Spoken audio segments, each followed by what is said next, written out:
Hey there, it's Jen Ward with Family and Finance Success.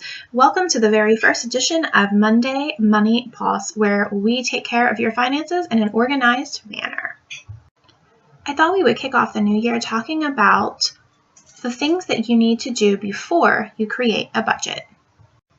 The first thing you really should do before you look at numbers, before you sit down to really tally up your budget, is you want to know your why. And everybody's why is different, but this is something you need to have in order to really focus and stay motivated when you actually create your budget.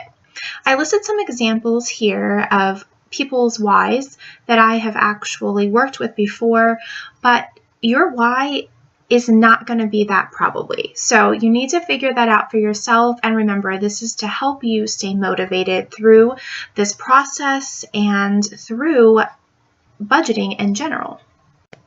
Once you have your why in place, we need to figure out your monthly income. Your monthly income really is kind of the most important aspect to guide you along in your budget, because this is how you're going to pay for everything. One of my favorite things is to tell your money where to go. But in order to do that, you need to know how much you make. Now, if you have an irregular income, this is probably the biggest thing that people come to me and say, I can't use a budget because I have an irregular income. My suggestion for them is to plan conservatively, number one. And you do this by looking back over the last 12 months and picking out your lowest months of income. And I like to take about 3 months or 4 months, so about a quarter, and then get the average. And then I use that as their kicking off point for how much money they would be making. Another thing that you need to think about is future planning for your income. And this comes into effect when you have somebody maybe thinking of taking another job.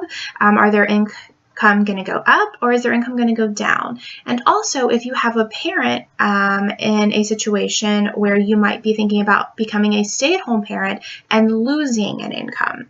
And my suggestion when people come to work with me on that is put away that second person's income for a couple of months. Don't use it to live off of. And if you can do it, then bring that person home. And by doing that, you've also created a really, really nice savings account.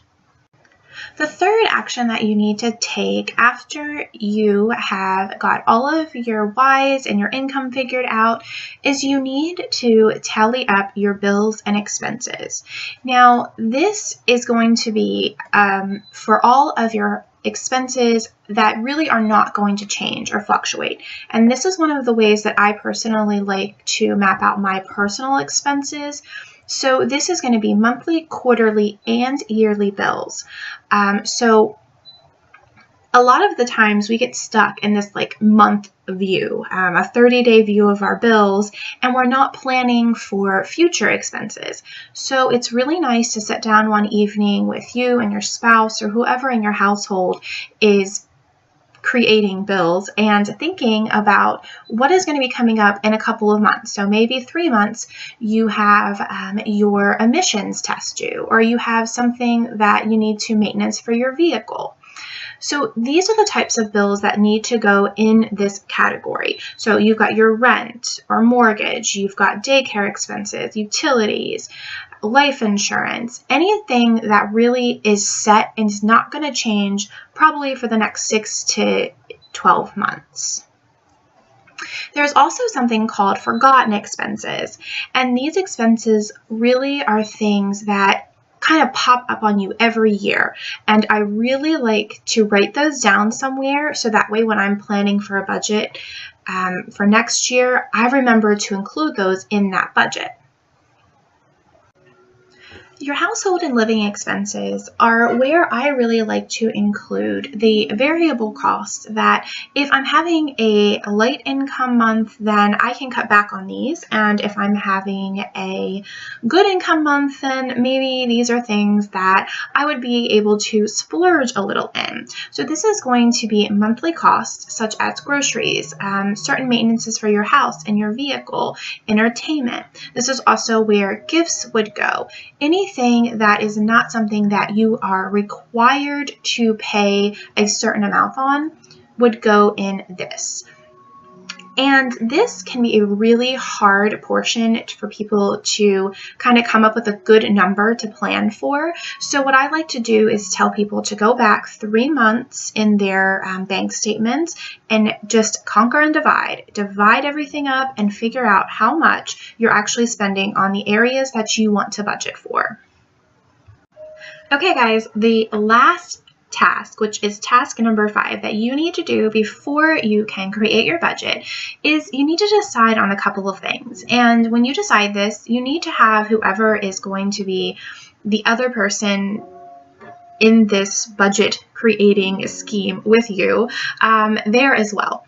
First, you need to decide on how you're going to track your budget.